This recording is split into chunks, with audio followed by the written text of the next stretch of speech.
மீட்பின் நேரம் வழங்கும் பரிசுத்த ஆவியானவரின் ஊழியங்கள் மற்றும் இளந்தோரை தேடும் அர்ப்பணி வழங்குபவர்கள் சகோதரர் எம் ஆரோக்கியராஜ், சகோதரி ஹேமா ஆரோக்கியராஜ். இப்பொழுது உலகமெங்கும் இன்று ஆண்டவரால் வல்லமையாக பயன்படுத்தப்பட்டு வரும் பாத்திரமான சகோதரர் எம் ஆரோக்கியராஜ் அவர்கள் உங்களுக்கு தேவ வார்த்தையை கொண்டு வருவார்கள். உள்ளத்தின் ஆழத்தில் நன்றி செலுத்துகிறோம் ஐயா. Praise be to God. கர்த்தருடைய பெரிதான நாமம் மகிமைப்படுவதாக. பிரியமானவர்களே, இந்த நாளிலே மறுபடியுமாக உங்களோடு கர்த்தருடைய வார்த்தையை கொடுக்க தேவனாய் கர்த்தர் கொடுத்த இந்த நல்ல ஒரு பாக்கியத்திற்காக உள்ளத்தின் ஆழத்தில் நன்றி செலுத்துகிறோம். கண்களை மூடி நாம் ஜெபித்து ஆரம்பிக்க போகிறோம்.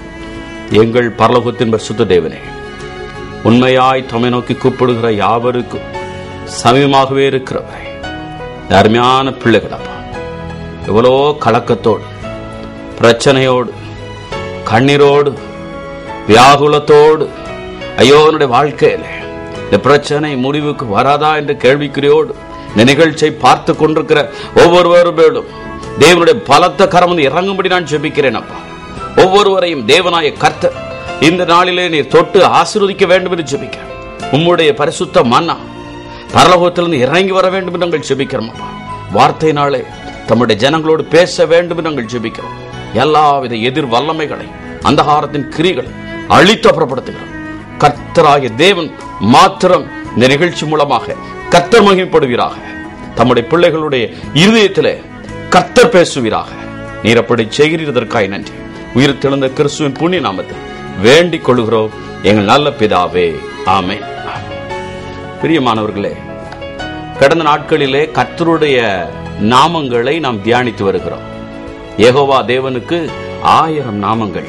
எத்தனை நாமங்கள்! கர்த்தரின் நாமம் பலத்த துருகம், நீதிமான் அதற்குள் ஓடி சுகமாயிருப்பார். ஏன் தேவனாய கர்த்தரை நாம் பல நாமங்களை சொல்லி ஆராதிக்க வேண்டும்? பிரியமானவர்களே, இயற்கைக்கு அப்பாற்பட்டு தேவனாய கர்த்தர் நம்முடைய வாழ்க்கையிலே அதிசயங்களையும் அற்புதங்களையும் செய்ய வேண்டும் என்பதற்காக யெகோவா தேவனே தம்முடைய நாமத்தை வேதாகமத்திலே வெளிப்படுத்தி இருக்கிறார். கடந்த நாளிலே நாம் சர்வ வல்லமையுள்ளவர் என்கிற நாமத்தை தியானித்தோம். இந்த நாளிலும் அதே வார்த்தையின் குறித்து இன்னும் சற்று இந்த சர்வ வல்லமையுள்ள தேவன் நம்மிடத்தில் எதை எதிர்பார்க்கிறார் என்பதை நாம் சிந்திக்க போகிறோம். என்னோடு கூட வேதாகமத்தை திருப்பலாம். ஆதியாகமம் 17வது அதிகாரம் முதல் 2 வார்த்தை என்ன சொல்லுகிறது என்பதை பார்க்கலாம். ஆபிராம் 99 வயதான போது கர்த்தர் ஆபிராமுக்கு தரிசனமாகி, நான் சர்வ வல்லமையுள்ள தேவன், நீ எனக்கு முன்பாக நடந்து கொண்டு உத்தமனாயிரு, நான் உனக்கும் எனக்கும் நடுவாக என் உடன்படிக்கை ஏற்படுத்தி உன்னை மிகவும் திரளாய் பெருக பண்ணுவேன் என்றார். பிரியமானவர்களே, சர்வ வல்லமையுள்ள தேவன் என்று யெகோவா தேவன் அவருடைய நாமத்தை அவரே வெளிப்படுத்துகிறார். நாளிலே கேள்விக்குறியோடு நீங்கள் உட்கார்ந்து இருக்கலாம். இந்த காரியம் என்னுடைய வாழ்க்கையில் நடக்கவில்லை என்கிற கேள்விக்குறியோடு இந்த இடத்துல அமர்ந்திருக்கலாம். எத்தனையோ முறை முயற்சித்து பார்த்து விட்டேன், தோல்வியின் மேல் தோல்வி வந்து கொண்டிருக்கிறது என்று நினைவோடு இந்த இடத்துல உட்கார்ந்து இருக்கலாம். ஒருவேளை டாக்டர்களால் கைவிடப்பட்டு உங்களுடைய வாழ்க்கையிலே முடிந்தது என்று கலக்கத்தோடு இந்த டிவி நிகழ்ச்சி முன்பாக நீங்கள் இருக்கலாம். தேவனுடைய ஆவியான சொல்லுகிறார், இல்லாதவர்களை இருக்கிறவர்கள் அழைக்கிற தேவன், ஒன்றுமில்லாமல் இருந்து சகலத்தை உருவாக்குற தேவன் இன்றைக்கு அற்புதம் செய்ய போகிறார். தேவனாய கர்த்தர் தம்முடைய வல்லமை வெளிப்படுத்த வேண்டும் என்றால் அவருடைய நாமமாகிய சர்வ வல்லமையுள்ளவரே என்று நாம் அழைக்க வேண்டும். சர்வ வல்லமை என்றால் என்ன என்றால், இயற்கைக்கு அப்பாற்பட்ட வல்லமை. நாம் நினைக்கிறதற்கும் வேண்டிக் கொள்வதற்கு மேலாய் கிரியை செய்கிறவர் என்று எபேசர் 3வது அதிகாரம் 20வது வார்த்தை பார்க்கிறோம். நாம் ஒரு சில நினைவுகளோடு இருக்கிறோம், ஒரு சில காரியங்களுக்காய் வேண்டிக் கொள்கிறோம். ஆனால் தேவனுடைய ஆவியான சொல்கிறார், நீங்கள் நினைக்கிறதற்கும் வேண்டிக் கொள்வதற்கு மேலாய் நான் கிரியை செய்யும்படி கடந்து வந்திருக்கிறேன். இந்த நாளில சர்வ வல்லமையுள்ள தேவனை நாம் தொழுதுள்ள போகிறோம். உங்களுடைய வாழ்க்கையில முடியாத காரியங்கள் எவைகள் இருக்கிறதோ முதலாவது அதை நீங்கள் தீர்மானித்துக் கொள்ளுங்கள். ஒருவேளை நீங்கள் நினைக்கலாம், ஐயோ என்னுடைய இந்த காரியம் நடக்கவே இல்லை. வேலைக்காக எத்தனையோ இடங்களில் நான் சென்று விட்டேன், முடியவில்லை. எவ்வளவோ செலவழித்து என்னுடைய தகப்பனார் தாயும் எவ்வளவோ கஷ்டத்தோடு கண்ணீரோடு என்னை படிக்க வைத்திருக்கிறார்கள். ஆனால் என்னுடைய வாழ்க்கையில கேள்விக்குறியாக மாறிவிட்டேன் என்கிற கேள்விக்குறியோடு இந்த நிகழ்ச்சியை பார்த்து கொண்டிருக்கலாம். தேவனுடைய ஆவியானவர் இன்றைக்கு உங்களோடு பேசிக் கொண்டிருக்கிறார். இந்த நிகழ்ச்சியை பார்த்து கொண்டிருக்கிற என் அன்பான வாலிப சகோதரனே, தேவனுடைய ஆவியானவர் உங்களோடு பேசிக் கொண்டிருக்கிறார். எல்லாம் முடிந்தது, என்னுடைய வாழ்க்கையில நம்பிக்கை இழந்து காணப்படுகிறேன். ஐயோ, என்னுடைய குடும்பத்திலே கஷ்டம், தகப்பனார் கஷ்டப்பட்டு, ஐயோ என்னுடைய தாய் தன்னுடைய கண்ணீரினால் என்னை படிக்க வைத்தார்கள், ஆனால் கேள்விக்குறியோடு இருக்கிறேன் என்கிற அருமையான வாலிப சகோதரனே, தேவனுடைய ஆவியானவர் இன்றைக்கு உங்களுடைய வாழ்க்கையில் அற்புதம் செய்யும்படி நம்முடைய வல்லமை வெளிப்படுத்த போகிறார். நீங்கள் என்ன செய்ய வேண்டும்? அவருடைய உன்னதமான நாமமாகிய சர்வ வல்லமையுள்ளவரே என்கிற நாமத்தை சொல்லி அவரை துதிக்க போகிறீர்கள். எந்த நாமத்தை சொல்லி நாம் அவரை உயர்த்துகிறோமோ அந்த நாமத்தினுடைய அபிஷேகமானது உங்களுடைய வாழ்க்கையில் இறங்கி வரும். சர்வ வல்லமையுள்ளவர் என்று இந்த நாளில் இருந்து அவரை துதிக்க ஆரம்பித்து விடுங்கள். சர்வ வல்லமை என்றால் எல்லாவற்றுக்கும் மேலான வல்லமை, இயற்கைக்கு அப்பாற்பட்ட மனிதனால் செய்ய முடியாத காரியங்களை செய்யும்படி தேவனாய கர்த்தர் இறங்கி வந்து செய்கிறதான் சர்வ வல்லமை. இந்த சர்வ வல்லமையுள்ள தேவனாய கர்த்தர் என்னிடத்தில் என்ன எதிர்பார்க்கிறார் என்றால் 17வது அதிகாரம் முதல் வார்த்தை அருமையாக சொல்கிறது, நீ எனக்கு முன்பாக நடந்து கொண்டு உத்தமனாயிரு. அன்பான டிவி நேயர்களே, தேவனுடைய ஆவியானவர் அவர் தம்முடைய வல்லமை விளங்க பண்ண வேண்டும் என்றால் சர்வ வல்லமையோடு அற்புதங்களை செய்ய வேண்டும் என்று உங்களுடைய வாழ்க்கையை விரும்பினால் நீங்கள் செய்ய வேண்டிய காரியம் என்பது இருக்கிறது. யோவான் 15வது அதிகாரம் 7வது வார்த்தை அருமையாக சொல்கிறது, நீங்கள் என்னிலும் என் வார்த்தைகள் உங்களிலும் நிலைத்திருந்தால் நீங்கள் கேட்டுக்கொள்வது ஏதோ அது உங்களுக்கு செய்யப்படும். தேவனுடைய வாக்கு தத்தங்கள் எல்லாமே கண்டிஷனல் பிளெஸிங். கர்த்தராகிய தேவன் சொல்வதை கட்டாயம் செய்வார். இந்த தேவனுக்கு நான் என்ன செய்ய வேண்டும்? சர்வ வல்லமையுள்ள தேவன் என்னுடைய வாழ்க்கையில் அற்புதம் செய்ய வேண்டும் என்றால் நான் என்ன செய்ய வேண்டும் என்றால் நான் அவருக்கு முன்பாக நடந்து கொண்டு உத்தமனாய் இருக்க வேண்டும். தேவனுக்கு முன்பாக நடக்க கற்றுக்கொள்ளுங்கள். யோசேப்பு தேவனால் முன்குறிக்கப்பட்டவன். தன்னுடைய வாழ்க்கையிலே கர்த்தருக்கு முன்பாக உத்தமமாய் நடந்த ஒரு இளம் வாலிபன். இந்த நாளிலே பரிசுத்தமாய் வாழ உங்களுடைய வாழ்க்கையை ஒப்புக் கொடுங்கள். ஆண்டவரே, உத்தமமாய் வாழ, உத்தமமாய் வாழ, உண்மையோடு வாழ என்னை ஒப்புக் கொடுக்கிறேன் என்று சொல்லி பாருங்கள். சர்வ வல்லமையுள்ள தேவன் உங்களுடைய வாழ்க்கையில அற்புதத்தை செய்யும்படி கடந்து வரப்போகிறார். இந்த தேவன் நாய் கர்த்தர். பிரசங்கி 3வது அதிகாரம் 17வது வார்த்தை அருமையாக சொல்கிறது, அவர் சகல எண்ணங்களையும் நினைவுகளையும் நியாயத்திருக்கிறவரா.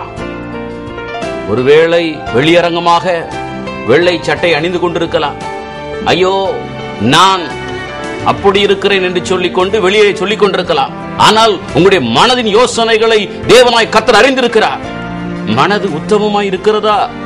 உங்களுடைய இருதயம் உத்தமமாய் இருக்கிறதா என்பதை பரிசுத்த ஆவியானவர் இந்த நாளிலே சற்று ஆராய்ந்து பார்க்கும்படி விரும்புகிறார். அப்பொழுதுதான் இயற்கைக்கு அப்பாற்பட்ட அற்புதத்தை அவர் செய்ய முடியும்.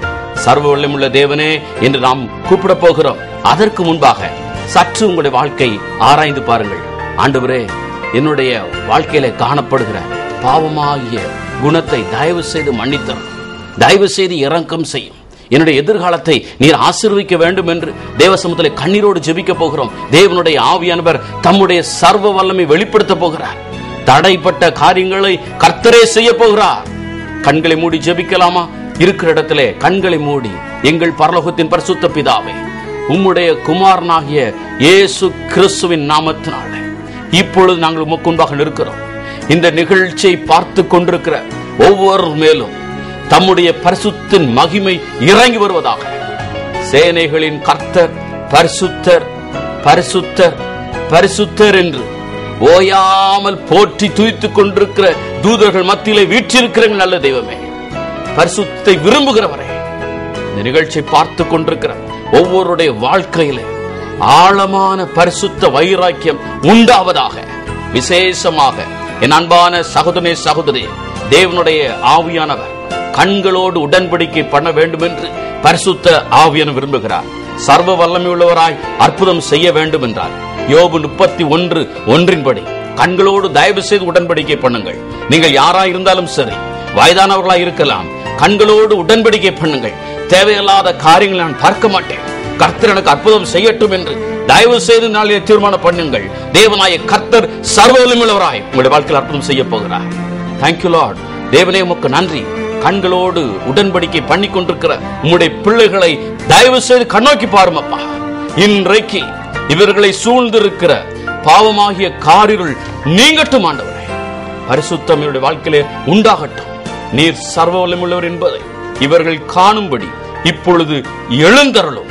யெகோவா தேவனுடைய நாமத்திற்கு மாத்திரம் மகிமைகளை செலுத்தி இந்த நாளின் அற்புதங்களை எடுத்துக் கொள்கிறோம் நல்ல பிதாவே, ஆமென். அன்பிற்குரியவர்களே, பரிசுத்த ஆவியானவரின் ஊழியங்கள் கடந்த 12 ஆண்டு காலமாக தமிழ்நாட்டில் விருதுநகர் மாவட்டத்தில் சாத்தூரை மையமாக வைத்து நடைபெற்று வருகிறது. இதனுடைய பிரதான பணியானது விருதுநகர் மற்றும் மதுரை மாவட்டத்தில் உள்ள ஏழ்மையான 8 கிராமங்களை தெரிந்து கொண்டு அங்குள்ள பசியால் வாடும் ஏழை எளியவர்களை, விதவைகளை, திக்கற்றவர்களை, தொழு நோயாளிகளை தெரிந்தெடுத்து இவர்களுக்கு காலை மத்தியான வேளைகளில் சுமார் 150 பேருக்கு இலவசமாக உணவுகளை வழங்கி ஆதரித்து வருவதுதான் இந்த பரிசுத்தாவியானவரின் ஊழியங்கள். 5 வருஷமா நான் சாப்பிட்டுக்கிட்டு இருக்கேன். இந்த உடம்புல தொடங்கி 6 வருஷம் ஆச்சு. விதைவங்களுக்கு, திக்கிட்டவங்களுக்கு, கஷ்டப்பட்டவங்களுக்கு எல்லாத்துக்கும் இந்த இடத்துல சோறாகி போகிறேன்.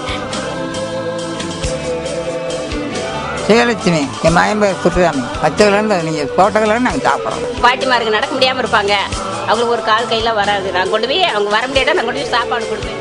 மேலும் வட இந்தியாவில் ஒரிசா மாநிலத்தில் உள்ள மஞ்சுகுடாவில் 34 தாய் தகப்பன் இல்லாத அனாதையான ஆதிவாசி பிள்ளைகளுக்கு தேவையான உணவு, உடை, தங்க இடம் இவைகளை அளித்து பராமரித்தும் பாதுகாத்தும் வருகிறார்கள். Finding the Lost Mission. அன்பிற்குரியவர்களே, இந்தியாவில் தமிழகத்திலும் ஒரிசா மாநிலத்திலும் ராஜஸ்தான் மாநிலத்திலும் திருச்சபை மற்றும் கிறிஸ்தவர்கள் அல்லாத இடங்களில் மிஷனரி திருச்சபைகளை ஸ்தாபித்து ஊழியங்களை நடத்தி வருகிறோம். மேலும் ஒரிசா மாநிலத்தில் நவரங்பூர் மற்றும் கந்தமால் ஆகிய மாவட்டங்களில் பூர்வீக ஆதிவாசி வாலிபர்களை தேர்ந்தெடுத்து அவர்களை எங்களின் சொந்த வேதாகம கல்லூரியில் சேர்த்து பயிற்றுவித்து அவர்களுடைய சொந்த ஆதிவாசி மக்கள் மத்தியில் ஊழியத்திற்காக அனுப்பி வைக்கிறோம். அண்டை நாடான ஸ்ரீலங்காவில் சபையில்லாத இடங்களில் திருச்சபைகள் எழுப்பப்பட்டும் வருகிறது. விருதுநகர் மாவட்டத்திலும் தூத்துக்குடியிலும் மதுரை மாவட்டத்திலும் சுமார் 107 கிராமங்களில் உள்ள 10,000 பிள்ளைகளுக்கு வாரத்திற்கு ஒரு முறை ஆண்டவராகிய இயேசு கிறிஸ்துவை அறிவித்தும் வருகிறோம். பரிசுத்த ஆவியானவருடைய ஊழியங்களை நடத்தி வரும் இந்த அன்பான ஊழியங்களை உங்கள் ஜெபங்களினாலும் உதாரத்துவமான காணிக்கைகளினாலும் தாங்கி இதை ஆதரிக்கும்படி இயேசு கிறிஸ்துவின் நாமத்திலே தாழ்மையோடு வேண்டிக் கொள்கிறோம். மேலும் விவரங்களுக்கும் உங்கள் ஜெப தேவைகளுக்கும் நீங்கள் தொடர்பு கொள்ள வேண்டிய முகவரி